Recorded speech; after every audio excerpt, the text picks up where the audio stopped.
इस वक्त हमारे सामने है बहादुरगढ़ से बीजेपी के वरिष्ठ लीडर पंकज जैन जी, और हम आपको सबसे पहले करेंगे नमस्कार। नमस्कार। मेरे हरियाणा की तथा देश के सभी जनमानस को हाथ जोड़ के मेरा सर्वप्रथम नमन। जैन साहब, सबसे पहले तो मैं आपको बधाई दूंगा। हरियाणा के अंदर कल ही मोहनलाल बिडोली जी हरियाणा के अध्यक्ष नियुक्त किए गए हैं। किस तरह देख रहे हैं आप, क्योंकि नायब सैनी के जो पास ये भी एक महकमा था वो कल दिया गया।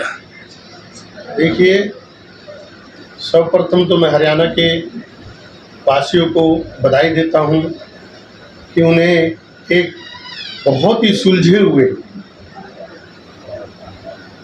मैं तो कहूँगा एक जो बड़ा सुंदर व्यक्तित्व जिनका है मोहन बिडोली जी, संगठन के जो है मजबूत जी, एक बहुत ही मजबूत संगठन की कड़ी है। उन्हें अनेकों पद पर रहकर अनेकों अनुभव के साथ संगठन की जानकारी है।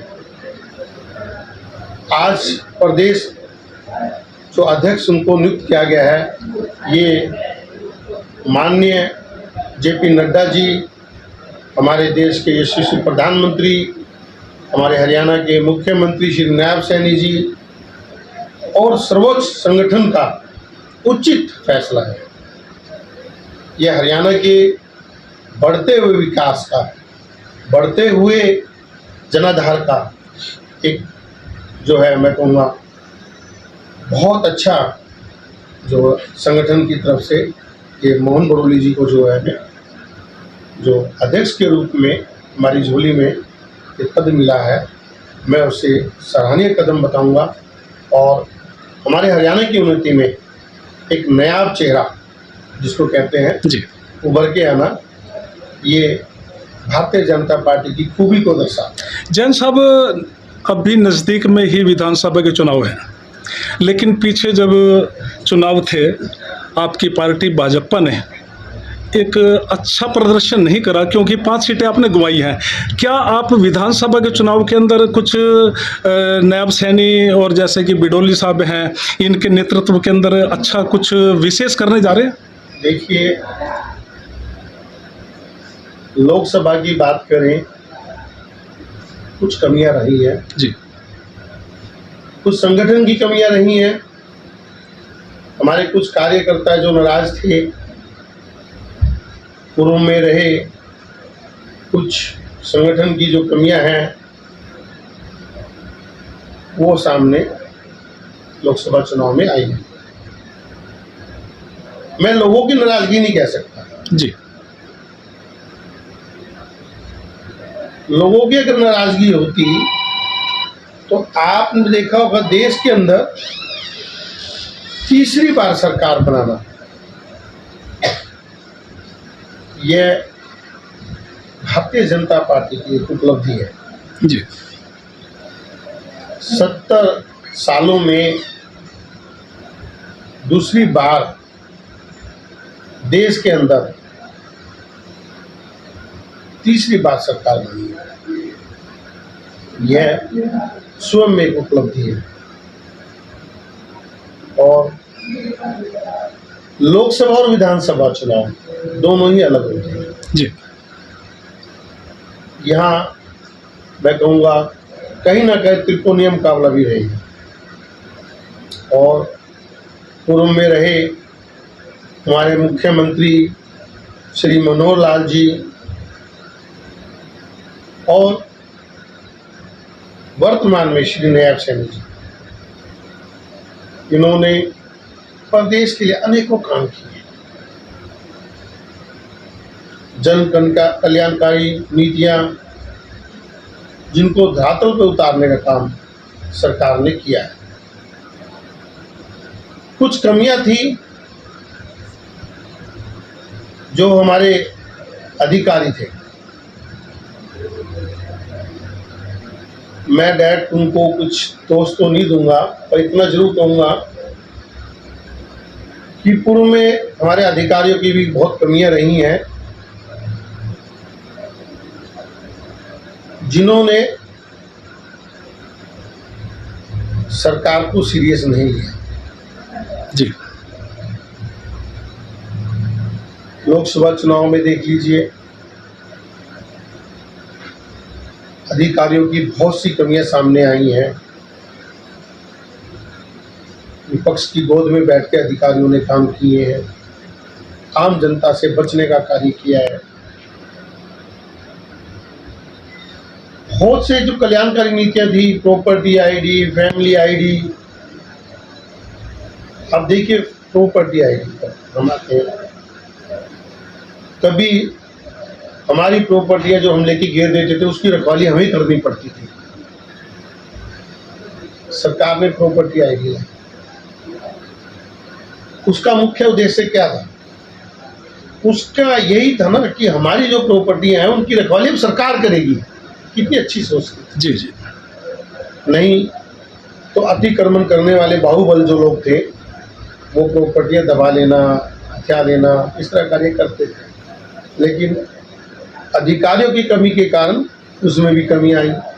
जी लेकिन सरकार की सोच तो उत्तम थी ना। जी जी फैमिली आईडी ले लीजिए। फैमिली आईडी जो है दूरगामी सोच जिसको कहें हम की। जी आपने देखा होगा जब भी किसी बुजुर्ग को पेंशन बनवानी होती है, हाँ जी सरकारी बाबू के धक्के खाने होते हैं।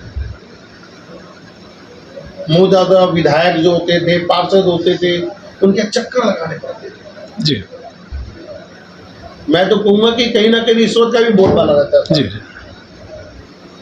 फैमिली आईडी में आपने देखा होगा जिसकी भी आयु वृद्धा पेंशन के लिए, विधवा पेंशन के लिए या कोई और इस तरह की जो की सरकारी सुविधाएं हाँ जी जो मिलना था जी आम जन को, जी उसको धक्के खाने से निजात मिली। जैसे कि आपकी आयु 60 वर्ष है, वृद्धा पेंशन बनने वाली, आपके यहाँ खुद एक सरकारी अफसर आता है, फार्म भर के ले जाता है और आपकी पेंशन चालू हो जाती है। फैमिली आईडी से स्वयं सरकार में वो फीड है, जैसे 60 हुई आप सरकारी पेंशन चालू, आपको पता भी नहीं मेरी सरकारी पेंशन चालू हो गई। जी इसी प्रकार हरियाणा सरकार में बगैर खर्ची पर्ची के आपने देखा होगा हजारों युवाओं का, जिसके घर में सोच भी नहीं थी कि हमारे घर में कभी सरकारी नौकरी लग सकती है, जी बगैर खर्ची पर्ची के नौकरी लगना। नहीं तो देखा होगा आपने, सूटकेस जाते थे तोल के, जी तोल के वो जो नौकरियां मिलती थी, जिसका सूटकेस भारी है तो उसकी नौकरी। जी जी हाँ। ये सरकार ने।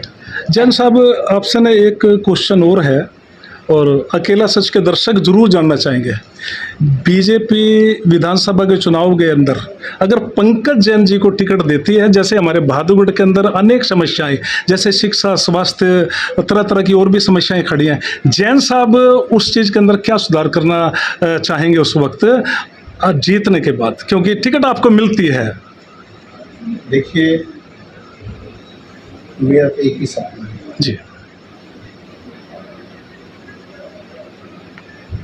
स्वच्छता को लेके सबसे पहले मेरा सपना है जी, पर्यावरण को लेके। जी, देखिए, आज हमारे बहादुरगढ़ में बहुत सी संस्थाएं लगी है, जी, लेकिन वो उद्देश्य अभी हल नहीं हो पा रहा।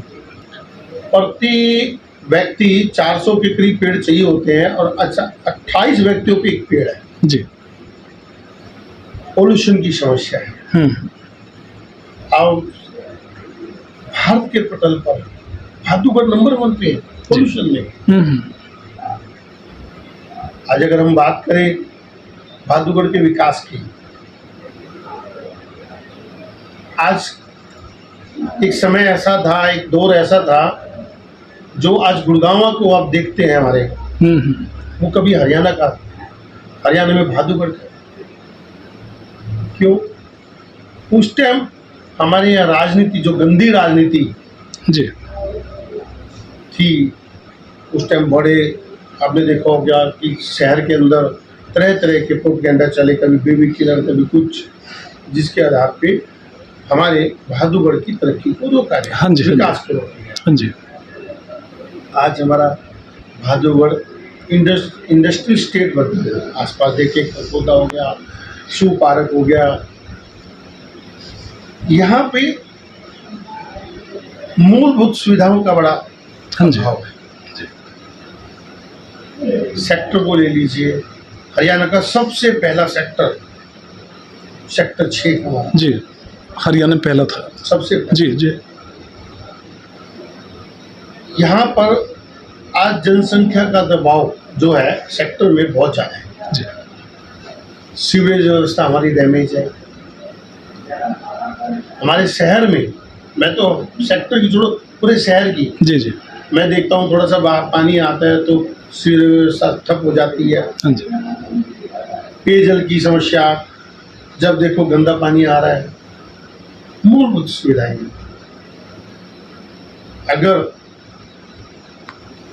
मेरे को सरकार ने, पब्लिक ने मौका दिया, आप देखिए हमारा भादुगढ़ क्या है, गेट ऑफ हरियाणा। जी